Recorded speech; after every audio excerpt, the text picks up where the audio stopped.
Good morning, folks. We've got news from Mars, yet another supernova. Berkeley offers an unusual black hole animation that makes you wonder about the name black hole. Let's get started with the sun over at spaceweathernews.com. We're finding a quiet day on our star, dark coronal holes but no sunspots, and therefore the solar flare X-ray flux is flatlined. The solar wind is calming as well, purple coming down as we exit the stream from a few days ago, and geomagnetic conditions are all quiet here at Earth. The southern portion of the coronal hole system is crossing Earth-facing longitudes today, offering kinetic alpha waves and potential IMF connections. The streams could get here in the coming few days. Let's jump right out to ExoMars. Its incredible aerobraking maneuver completed 2 days ago, putting it into its close orbit and setting up some of the best water discovery missions ever on the red planet.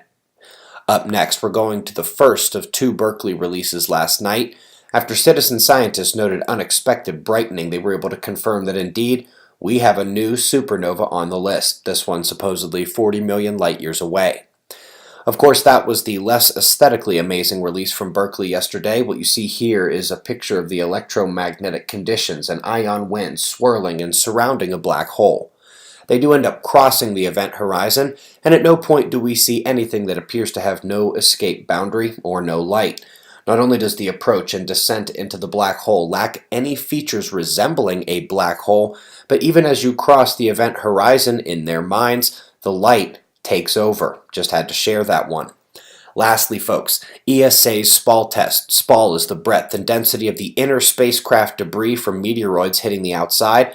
Tested here with a bulletin obviously not doing so well. SPAL and the electromagnetic dangers to Mars missions, coupled in a whole with the good space weather health information, was the topic of Dr. Dunning's presentation from Observing the Frontier 2018 on Saturday. By the way, you've got 4 of the presentations in your Deeper Look section of suspiciousobservers.org. Of course, many of you know Joan's talk is posted here on YouTube as of last night. Be sure to check it out. It is linked for you below. We've got your wind maps and shots of our star to close, and we greatly appreciate your support. We'll do this all again tomorrow, right here, but right now it's 5 a.m. in the new Valley of the Sun. Eyes open, no fear. Be safe, everyone.